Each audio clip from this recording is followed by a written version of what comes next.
ನಮಸ್ಕಾರ ವೀಕ್ಷಕರೇ, ಟೈಮ್ ಟ್ರಾವೆಲರ್ಸ್ನ ಮತ್ತೊಂದು ವಿಡಿಯೋಗೆ ಸ್ವಾಗತ. ಸಮುದ್ರದ ದೂರದಲ್ಲಿ ಒಂದು ಚಿಕ್ಕ ದ್ವೀಪ ದೇಶ. ಆ ದೇಶದ ಕೆಲ ವ್ಯಾಪಾರಿಗಳು ಭಾರತದಲ್ಲಿರುವ ಸಂಪತ್ತಿನ ಕನಸನ್ನು ಕಂಡರು.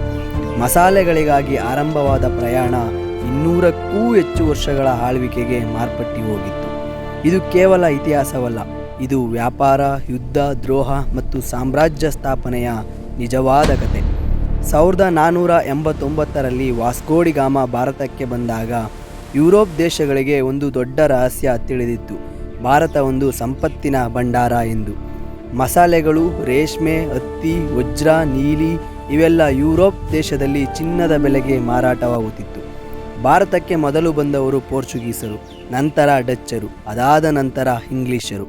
1600 ಡಿಸೆಂಬರ್ 31ರಂದು ಇಂಗ್ಲೆಂಡ್ನ ರಾಣಿ ಎಲಿಜಬೆತ್ ಅವರು ಒಂದು ವ್ಯಾಪಾರ ಸಂಸ್ಥೆಗೆ ಅನುಮತಿಯನ್ನು ನೀಡಿದರು. ಆ ಸಂಸ್ಥೆಯೇ ಈಸ್ಟ್ ಇಂಡಿಯಾ ಕಂಪನಿ. ಇದರ ಉದ್ದೇಶ ದೇಶಗಳ ಜೊತೆ ವ್ಯಾಪಾರ ಮಾಡುವುದಾಗಿತ್ತು. ಆ ಸಮಯದಲ್ಲಿ ಭಾರತದಲ್ಲಿ ಮೊಘಲ್ ಸಾಮ್ರಾಜ್ಯವು ಬಲವಾಗಿ ಆಡಳಿತವನ್ನು ನಡೆಸುತ್ತಿತ್ತು. ಇಂಗ್ಲಿಷರು ಸೌಜನ್ಯವಾಗಿಯೇ ವ್ಯಾಪಾರ ಮಾಡುವುದಕ್ಕೆ ಅನುಮತಿ ಕೇಳಿ ವ್ಯಾಪಾರವನ್ನು ಆರಂಭಿಸಿದರು. 1612 ಸೂರತ್ನಲ್ಲಿ ಮೊದಲ ವ್ಯಾಪಾರ ಕಚೇರಿ ಆರಂಭ. ಈ ಸಮಯದಲ್ಲಿ ಅವರು ಹೇಳಿದ್ದು ಒಂದೇ ಮಾತು, ನಾವು ಕೇವಲ ವ್ಯಾಪಾರಿಗಳು ಎಂದು. ಆದರೆ ಮುಂದಿನ ದಿನಗಳಲ್ಲಿ ಇತಿಹಾಸವು ಬೇರೆಯ ದಂತಕಥೆಯನ್ನೇ ಬರೆದಿತ್ತು. ಕಾಲಕ್ರಮೇಣ ಬ್ರಿಟಿಷರು 3 ಪ್ರಮುಖ ಕೇಂದ್ರಗಳನ್ನು ನಿರ್ಮಿಸಿದರು. ಮದ್ರಾಸ್ನಲ್ಲಿ ಒಂದು ಕೇಂದ್ರ, ನಂತರ ಬಾಂಬೆಯಲ್ಲಿ, ನಂತರ ಕಲ್ಕತ್ತಾದಲ್ಲಿ. ನಂತರ ಅವರು ಗೋದಾಮುಗಳನ್ನು ಸಹ ಕಟ್ಟಿದರು. ನಂತರ ದೊಡ್ಡ ಸೈನ್ಯವನ್ನೇ ಕಟ್ಟಿದರು. ಇಲ್ಲಿ ಕಾಡುವ ಒಂದೇ ಒಂದು ಪ್ರಶ್ನೆ, ವ್ಯಾಪಾರ ಕಂಪನಿಗೆ ಸೇನೆ ಯಾಕೆ ಎಂಬುದು. ಏಕೆಂದರೆ ಅವರಿಗೆ ಸ್ಪಷ್ಟವಾಗಿ ಗೊತ್ತಿತ್ತು, ಭಾರತದಲ್ಲಿ ಆಡಳಿತ ದುರ್ಬಲವಾಗುತ್ತಿದೆ ಎಂದು. ಮೊಘಲ್ ಸಾಮ್ರಾಜ್ಯವು ಕುಸಿಯುತ್ತಿದ್ದ ಸಮಯ ಅದು. ಪ್ರಾದೇಶಿಕ ರಾಜ್ಯಗಳು ಪರಸ್ಪರ ಯುದ್ಧ ಮಾಡುತ್ತಿದ್ದ ಸಮಯ. ಬ್ರಿಟಿಷರಿಗೆ ಅವಾಗಲೇ ಅಧಿಕಾರದ ಆಸೆ ಹುಟ್ಟಿದ್ದು. 1757 ಇತಿಹಾಸದ ತಿರುವು ಇಲ್ಲಿಂದ ಪ್ರಾರಂಭ.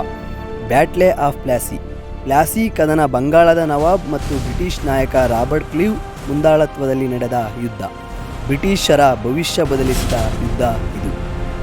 ದ್ರೋಹ, ರಾಜಕೀಯ ಮತ್ತು ಕುತಂತ್ರದಿಂದ ಈ ಯುದ್ಧವನ್ನು ಬ್ರಿಟಿಷರು ಗೆದ್ದರು.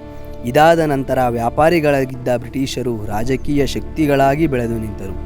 1764 ಬ್ಯಾಟ್ಲೆ ಆಫ್ ಬಕ್ಸರ್. ಈ ಯುದ್ಧದಲ್ಲಿ ಬ್ರಿಟಿಷರು ಗೆದ್ದ ನಂತರ ಅವರಿಗೆ ತೆರಿಗೆ ಸಂಗ್ರಹಿಸುವ ಹಕ್ಕು ಸಹ ಸಿಕ್ಕಿತ್ತು. ಇಲ್ಲಿಂದ ಬ್ರಿಟಿಷರು ಹಿಂತಿರುಗಿ ನೋಡಲೇ ಇಲ್ಲ. ಹಣ ಅವರ ಕೈಗೆ ಬಂದಿತ್ತು. ಸೇನೆಯನ್ನು ಬಲಪಡಿಸಿದರು. ಆ ಸೇನೆಯಿಂದ ಇನ್ನಷ್ಟು ರಾಜ್ಯಗಳು ಅವರ ಹಿಡಿತಕ್ಕೆ ಬಂದವು. ನಂತರ ಬ್ರಿಟಿಷರು ಡಿವೈಡ್ ಅಂಡ್ ರೂಲ್, ಅಂದರೆ ಮರಾಠ ವರ್ಸಸ್ ಮೈಸೂರು, ರಾಜರು ವರ್ಸಸ್ ರಾಜರು, ಈ ತಂತ್ರಗಳನ್ನು ಬಳಸಿ ಒಬ್ಬ ರಾಜರ ವಿರುದ್ಧ ಇನ್ನೊಬ್ಬ ರಾಜರನ್ನು ನಿಲ್ಲಿಸಿ ನಿಧಾನವಾಗಿ ಸಂಪೂರ್ಣ ದೇಶವನ್ನೇ ತಮ್ಮ ಹಿಡಿತಕ್ಕೆ ತೆಗೆದುಕೊಂಡರು. ಯುದ್ಧಕ್ಕಿಂತ ಹೆಚ್ಚು ರಾಜಕೀಯ ಕುತಂತ್ರಗಳನ್ನೇ ಬಳಸಿದರು. ಒಪ್ಪಂದಗಳು, ಸಾಲಗಳು, ದ್ರೋಹ, ಇದು ಇವರ ರಾಜಕೀಯ ತಂತ್ರ. ಕೊನೆಗೆ 1800ರ ವೇಳೆಗೆ ಇಡೀ ಭಾರತ ಬ್ರಿಟಿಷರ ವಶದಲ್ಲಿತ್ತು. 1857ರಲ್ಲಿ ಬ್ರಿಟಿಷ್ ಸರ್ಕಾರಕ್ಕೆ ದೊಡ್ಡ ಸಿಡಿಲು ಬಡಿದಿತ್ತು. ಭಾರತೀಯರು ಬ್ರಿಟಿಷರ ವಿರುದ್ಧ ಎದ್ದಿದ್ದರು. ಕಾರಣ ಏನೆಂದರೆ ಧಾರ್ಮಿಕ ಅವಮಾನ, ಅನ್ಯಾಯಕರ ನೀತಿ, ರಾಜ್ಯ ವಿಲೀನ ನೀತಿ. ಇದು ಭಾರತೀಯರ ಮೊದಲ ಸ್ವಾತಂತ್ರ್ಯ ಸಮರ. ಈ ಘಟನೆ ನಂತರ ಬ್ರಿಟಿಷ್ ಸರ್ಕಾರ ನೇರ ಆಡಳಿತವನ್ನು ಪ್ರಾರಂಭಿಸಿತು. ಅದುವೇ ಬ್ರಿಟಿಷ್ ರಾಜ್ ನೀತಿ. ಈ ಅವಧಿಯಲ್ಲಿಯೇ ರೈಲು ಮಾರ್ಗ ನಿರ್ಮಾಣ, ಕಾನೂನು ವ್ಯವಸ್ಥೆ, ಇಂಗ್ಲಿಷ್ ಶಿಕ್ಷಣ, ಅದರ ಜೊತೆಗೆ ಭಾರತದ ಸಂಪತ್ತು ಹೊರಗೆ ಸಾಗಿಸಲು ತಯಾರಿಯನ್ನು ಮಾಡಿದರು. ಸ್ಥಳೀಯ ಕೈಗಾರಿಕೆಗಳು ಕುಸಿಯಿತು.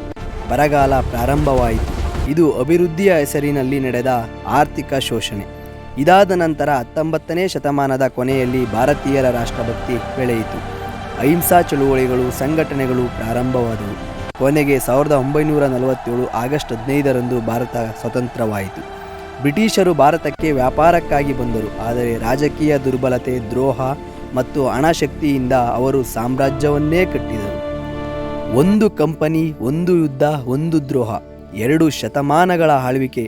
ಇದು ಭಾರತದ ನೋವಿನ ಮತ್ತು ಜಾಗೃತಿಯ ಕತೆ. ಧನ್ಯವಾದಗಳು. ಮುಂದಿನ ವಿಡಿಯೋದಲ್ಲಿ ಸಿಗೋಣ.